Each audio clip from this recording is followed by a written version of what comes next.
Winnipeg had a gang problem.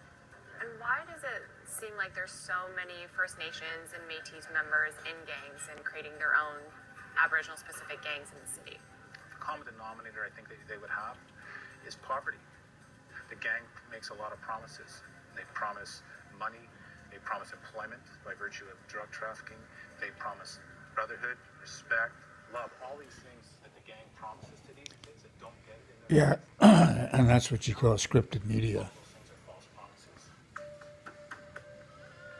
As with most of the Americas, the land that's now Canada was once inhabited by a number of Aboriginal tribes. When Britain colonized Canada, irreversible conflicts and divides were created between those native to the land and newcomers. And it's this fallout from colonization that many believe is the root of the wide range of issues that Aboriginal people face in Canada today. And the narrative is being done by who? It ain't us there. You see that.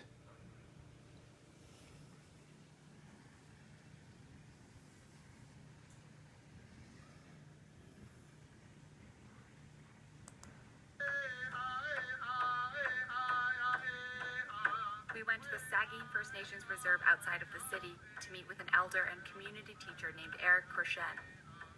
My father, and I listened to his stories, they were independent. They had independent thinking. They didn't rely on anybody to feed them. They fed themselves.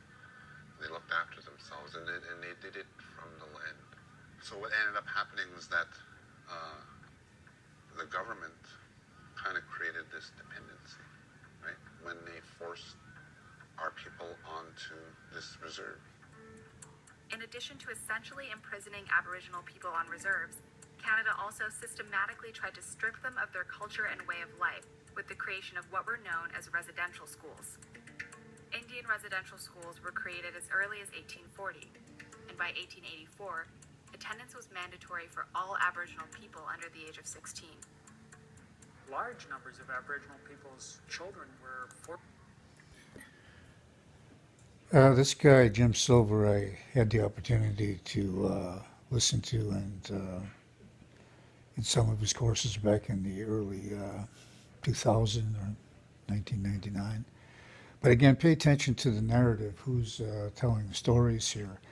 And the skewed view that you get is if they're telling you how it is and not really asking the Indian people themselves or having somebody else tell that story, the people that are the not the participants, but the actual people who know the story.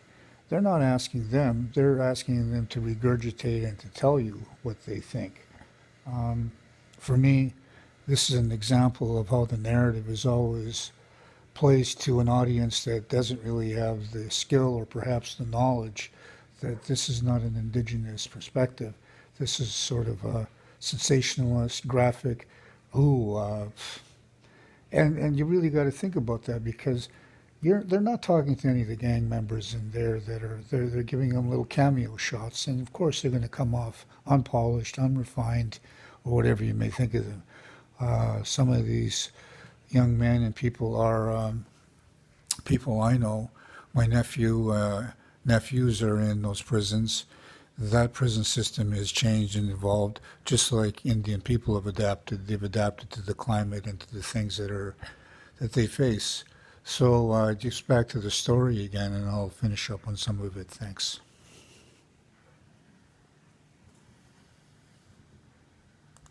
forcibly seized by the government and in my opinion, incarcerated in residential schools where they were told that to be an Indian was bad and they were prohibited from speaking their language or practicing their cultural beliefs separated from their families. We did this deliberately. Canada did this deliberately to... And Jim is, quote unquote, an ally. He adopted an Indigenous young lady. And does that give him any more weight to the discussion? No, not really. Jim is what we used to call a bleeding heart, but the bleeding heart is the one that doesn't really watch where the blood is bleeding. It's all over the damn place. And as John Prine used to say, what does, I saw that on the 6 o'clock news, that blood, that looks like, in black and white video, that looks like shadows. Similarly, that's how I discuss Jim Silver's approach to, not a very tactful approach, again, just a very, I think, archaic view of Indigenous people. Who try to eliminate Indians, to try to get rid of Indianness, to kill the Indian in the child, as one Ottawa bureaucrat put it.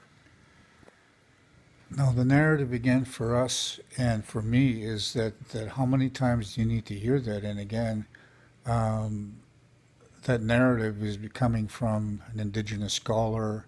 The rhetoric is in the literature, and it's researched and highlighted over and over again. Well, the Indian's not dead. The Indian is still here.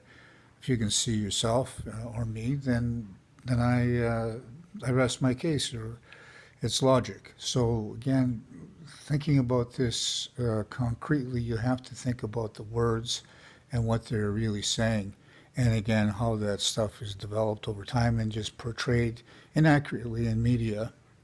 And I'll finish this off again later.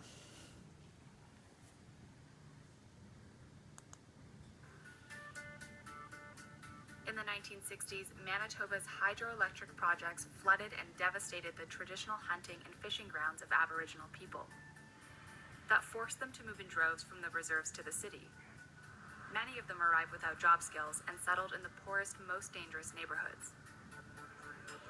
My mom was in residential school at the age of 4 up until she was 16. And then she ran away from there. Bonnie's mother was one of the more than 150,000 children who were forced to attend residential school.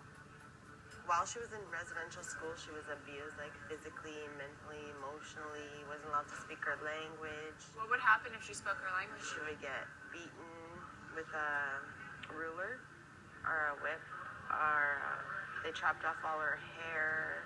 So then when she was out raising us kids, she became an alcoholic. She didn't know how to deal with her abuse. And then all the abuse she went through, she would abuse us children. And then I grew up